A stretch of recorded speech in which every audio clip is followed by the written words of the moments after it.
C'est d'abord une écologie de l'être humain, la non-violence. Ma lutte va être à travers la parole. Si tu mets la graine de violence, tu la retrouveras en face. Ne jamais obéir. Urgence climatique, justice sociale. D'abord dénoncer le système. Mobilisation citoyenne. On ne peut pas être dans la violence et l'humanisme à la fois. La force de la non-violence. Article. En attendant l'épisode pilote qui sortira ce jeudi 1er octobre, voici le premier billet du blog consacré à la présentation du podcast, de la podcasteuse et du sujet. Vous pouvez lire cet article sur force-nonviolence.fr ou l'écouter. Dans l'idéal, je compte publier un épisode tous les 15 jours et un article ou une création sonore les semaines sans épisode. Ça, c'est dans l'idéal. J'ai créé le podcast La force de la non-violence et ce site pour mettre en lumière les possibilités que nous offre la non-violence, cette force méconnue qu'elle porte qui pourrait faire le poids face aux injustices du système capitaliste si tant est que nous soyons informés et formés. Je m'appelle Célia Grincourt, je suis animatrice radio, comédienne et sympathisante de la non-violence, de la philosophie et des stratégies qu'elle propose. Je ne suis pas une spécialiste et c'est bien pour ça que j'irai à la rencontre de celles et ceux qui le sont.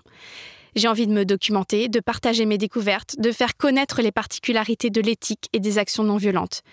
J'ai envie que cet espace, ce blog, puisse être un lieu de dialogue, non pas me positionner en tant que revendicatrice ni transformer la non-violence en dogme, mais proposer une alternative à la culture de la violence qui domine notre monde et faire à mon échelle ce qui me semble juste.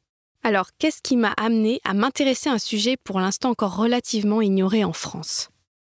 Je suis engagée depuis de nombreuses années auprès de plusieurs associations écologiques et médias citoyens, notamment parce que toutes les formes de domination et toutes les destructions produites par notre système néolibéral me révoltent. En tant qu'actrice, j'ai participé à de nombreux projets dénonçant le système et proposant des alternatives. Et puis j'ai tout simplement choisi ce métier car je crois que le théâtre est un humanisme. L'idée de non-violence, je l'ai rencontrée pour la première fois par le biais de ma vie personnelle, en tant que maman, car j'étais confrontée à des conditionnements qui me semblaient plus forts que moi. C'est là que j'ai découvert tout le courage qu'exige l'approche non violente, la remise en question qu'elle requiert. Par la suite, je suis devenue membre de l'OVEO, l'Observatoire de la violence éducative ordinaire. J'ai créé une émission dédiée aux droits des enfants sur la radio Cause Commune et j'ai écrit pour le blog Enfance épanouie consacré à l'accompagnement respectueux des enfants. Le déclic concernant ce podcast est venu d'une émission que vous connaissez peut-être, Thinkerview. Un jour, Jean-Marie Muller, qui est l'auteur français qui a le plus écrit sur la non-violence, était l'invité. Le présentateur, à un moment, lui déclare abruptement « C'est pas très sexy quand même, la non-violence ». Et je me suis dit qu'il n'avait pas tort. En France, en tout cas, ça semble un concept désuet, ridicule ou utopique. Je pense que c'est en partie parce que nous vivons dans une société très imprégnée du patriarcat que la non-violence est ainsi sous-estimée. Elle est souvent vue comme un aveu de faiblesse ou de lâcheté, ce qui témoigne d'une méconnaissance de ce qu'elle est.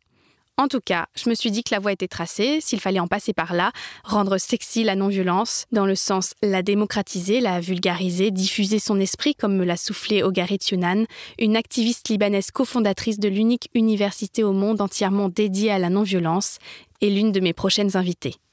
Lors de mes nombreux questionnements sur notre société, dans ces moments de désespoir, de perte de sens que beaucoup d'entre nous connaissent concernant la marche de ce monde, la seule réponse que j'ai trouvée jusqu'ici pour concilier respect du vivant, défense des dominés, alternative au système néolibéral, justice, équité, solidarité et même spiritualité, c'est la non-violence.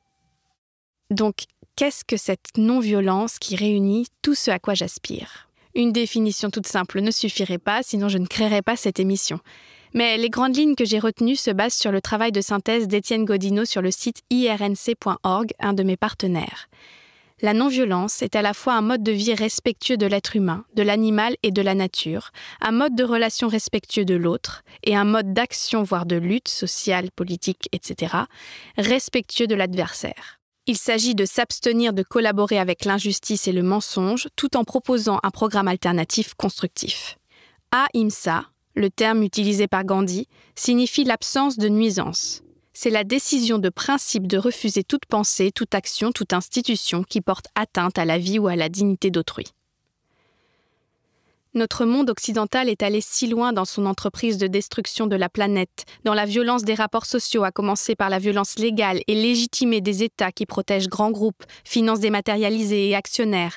Nous sommes allés si loin dans le désamour pour notre terre et nos semblables. Je pense, et ce n'est qu'un exemple parmi tant de tragédies, à ces migrants morts en mer ou retenus dans des camps. Nous sommes tombés dans un tel cynisme qu'aujourd'hui, l'une des seules issues pour l'humanité, selon moi, et sans doute l'alternative qui me semble la plus valable, viable pour nous en sortir, c'est la non-violence. Sinon, à quoi bon ? Voulons-nous adopter les comportements des dominants, reproduire leurs crimes, détruire la planète, nous détruire nous-mêmes ? À l'écoute de cette série, j'ai pour souhait le plus cher qu'un grand nombre d'auditrices et auditeurs se fassent la même réflexion que l'éditrice de Pascal Tozzi lorsque ce dernier lui envoya son plaidoyer pour la non-violence. Voici ses paroles. J'ai compris qu'il était possible de ne pas se résigner passivement à la violence du monde, de la société ou de l'homme. Découvert que pratiquer la non-violence, ce n'était pas rester passif face à la violence, mais lui opposer une résistance implacable. Aujourd'hui, il y a urgence. C'est parce qu'il y a urgence que je crée ce podcast. C'est ma contribution. J'espère qu'elle aura un impact et que nous serons de plus en plus nombreux à faire face à notre propre violence et à passer à l'action non violente pour mettre fin à la violence illégitime de celles et surtout ceux qui prétendent nous gouverner. Ahimsa.